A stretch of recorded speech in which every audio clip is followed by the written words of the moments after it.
Welcome to the deep dive. Ever feel like your inner spark is maybe a little dim? Yeah, or maybe like getting things done just feels harder than it should. Exactly. Yeah. Well, today we're diving into something pretty fascinating. It's this concept from Indian and Eastern traditions about chakras. Ah, yes, the energy centers have been talked about for centuries. Right, these sort of vital energy points within us. There are 7 main ones, apparently. Mm-hmm.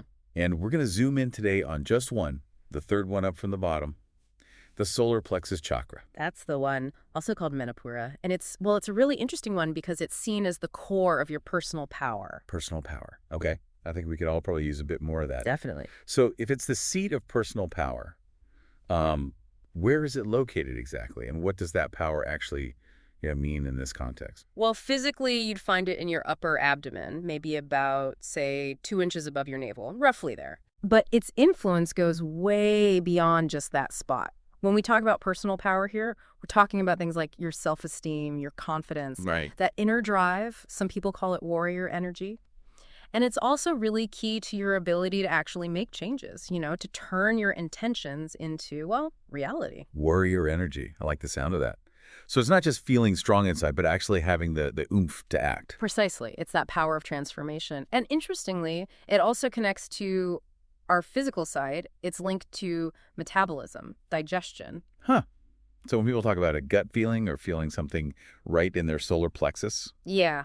There could definitely be something to that, more than just a saying. It's also thought to be connected to those really raw, powerful emotions like anger, frustration. oh, okay. Makes sense if it's a power center. And on that energetic level, it's seen as the place where your will really sort of solidifies. It's about knowing what you want, having clarity, and then having that inner force to actually manifest it, to bring it into the world. Okay, so it's like the engine room for getting things done almost. What are the key ideas tied up with this chakra? The big ones are definitely will, personal power, and taking responsibility, really owning your choices, your actions. Responsibility. Yeah, and it's about having a healthy sense of control, being decisive, having self-discipline, independence, confidence, of course, but also forming your own opinions, trusting your own judgment, having that clarity. So it's less about controlling others and more about being the confident captain of your own ship, so to speak. Exactly that. A really good way to put it. And visually, you'll often see it represented with the color yellow. Yellow. Yellow, which fits perfectly with its element, which is fire.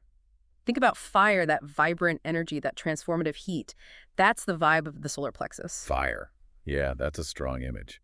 Now, we often hear about balancing chakras. Why is keeping them balanced so important? Well, the basic idea is that when all your chakras are balanced, your energy just flows better. And that contributes to, overall well-being, physically, mentally, emotionally. Okay. But life happens, right? We have difficult experiences, stress, and that stuff can create blockages, kind of like... Like emotional traffic jams? That's a great analogy, yes. And when one chakra gets blocked or sluggish, the others might try to compensate, which can throw the whole system out of balance. Oh, okay. And interestingly, with the solar plexus, sometimes if its neighbors, the sacral below or the heart above, are out of whack, it can actually push the solar plexus into overdrive.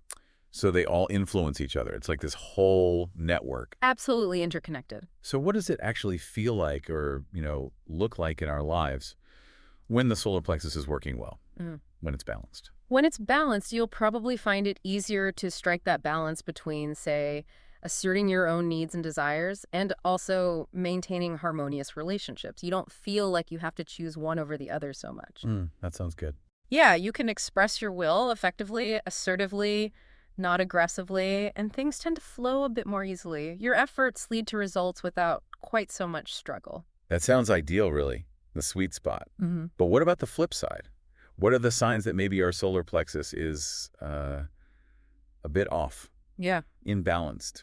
What should we be watching for? Well, an imbalance can show up in a lot of different ways. You might feel more stressed, maybe have trouble sleeping. Insomnia. Okay. Yeah, possibly. Emotionally, you might notice more aggression, maybe anger flares up easily, or you just feel overwhelmed by your feelings. Right. And paradoxically, even though it's the power center, you might actually feel quite helpless or like you lack control, maybe even irresponsible. Feeling powerless in your power center. That is a paradox, isn't it? It really is. Other signs could be getting really bogged down in tiny details, losing sight of the bigger picture. Oh, I can relate to that sometimes. We all can. Or, making lots of plans, having great ideas, but then just not following through, struggling to actually do them. Yeah, that lack of follow-through. Exactly. And ultimately, all this can really undermine your self-esteem, your confidence, and it can definitely impact your social life and how you interact with people. Okay, it gives us a good picture. Balanced versus imbalanced. So let's get practical. What can we actually do to support this third chakra to help keep it healthy and balanced? Okay, yeah, the good stuff. There are quite a few approaches people use. One is looking at diet, the idea of a chakra diet. Food. Interesting. Yeah, certain foods are thought to kind of resonate with this chakra's energy, especially things that are yellow or golden. Like the color. Exactly. So I think bananas, sunflower seeds are great, sweet potatoes, pumpkins, yellow peppers, lemons, corn. Lots of sunny foods. Yeah. Also things like brown rice, oats, lentils, squash, basically incorporating those warm, yellow, golden foods. So adding a bit of sunshine to our plate could actually help our inner fire. I like that. What else? Well, sticking with the color theme, you can consciously work with the chakra color itself, yellow. How would you do that? Simple ways, really. Maybe bring some yellow into your home decor or your workspace, a cushion, a picture, or just wear yellow clothing. Ah, okay. Intentional color use. Right. And even meditation, just visualizing or focusing on the color yellow, can apparently help balance things out. Color therapy. Yeah. It's amazing how these simple things connect. What about crystals? Are there specific gemstones? Oh, yes. Chakra gemstones are really popular. For the solar plexus, you're looking at yellow or gold stones. Makes sense. Things like tiger's eye, citrine is a classic, yellow topaz, even rhodochrosite sometimes. They're thought to help open and energize this chakra. And you mentioned organs earlier. Yes, these stones are also often linked energetically to supporting the organs in that area, the spleen, liver, pancreas, stomach. So wearing a piece of citrine might be doing more than just looking pretty. For people who connect with crystal energy, absolutely. Then there's chakra meditation itself. Okay, what would that look like for the solar plexus? A simple one is to just sit quietly, close your eyes, and imagine a bright, warm, yellow ball of light spinning gently right there in your upper abdomen where the chakra is. Really focus on it, feel its warmth. Maybe imagine any stuck or heavy energy flowing into that ball and being transformed by the light. Then, maybe on an exhale, visualize the ball dissolving and that warm yellow energy spreading through your whole body. That sounds really calming, actually, and accessible. What about using scents? Can aromatherapy help? Yes, definitely. Chakra essential oils are another tool. For the third chakra, think warm, spicy, or uplifting scents. Like what?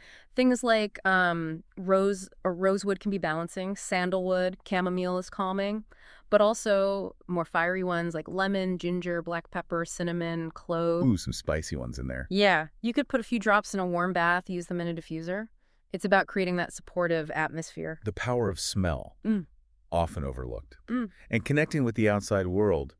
Does nature play a part? Hugely. Remember, the element is fire, right? So simply spending time in the sunlight is fantastic for the solar plexus, letting that natural warmth soak in, or even being near a source of actual fire, like a campfire or a fireplace at home, safely.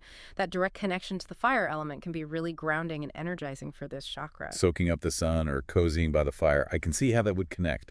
What about movement? Yoga. Yes.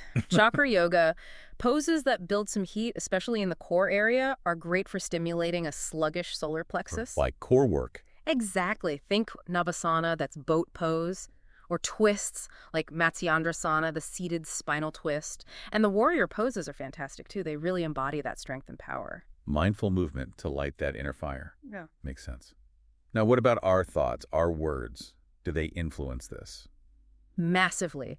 That's where chakra affirmations come in, because this chakra is so tied to self-worth and inner strength. Right. Confidence. Using positive statements, affirmations that focus on self-acceptance, believing in yourself, setting good boundaries, that can be incredibly powerful. Could you give some examples? Sure, things like, I believe in myself, or I love and accept myself completely. Simple but strong. I'm confident in all that I do. I can achieve anything I set my mind to. I'm successful. I deserve love and respect.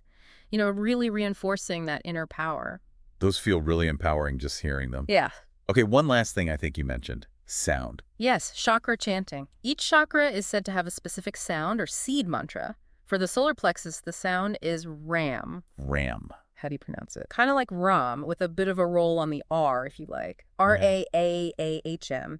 Chanting the sound, either out loud or silently, is believed to help open, clear, and align the energy there. Okay, wow. So we've got quite the toolkit. Diet, color, crystals, meditation, oils, nature, yoga, affirmations, and sound. Exactly. Lots of different avenues you can explore to support your solar plexus.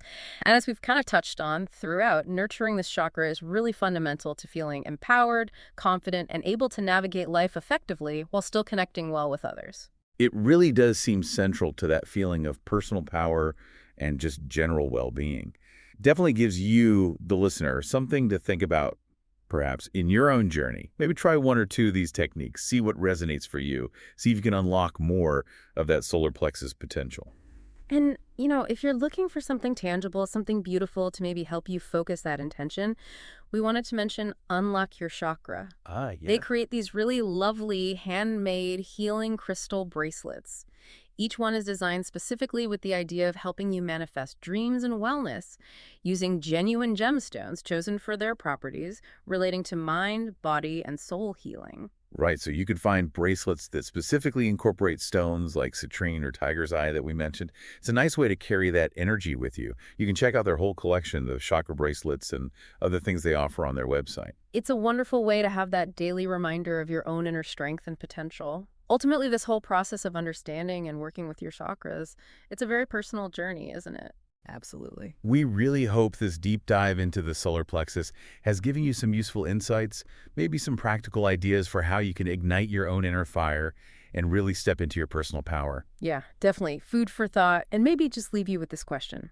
What one small thing could you do today, just one step, to honor and support your own solar plexus chakra? Something to mull over.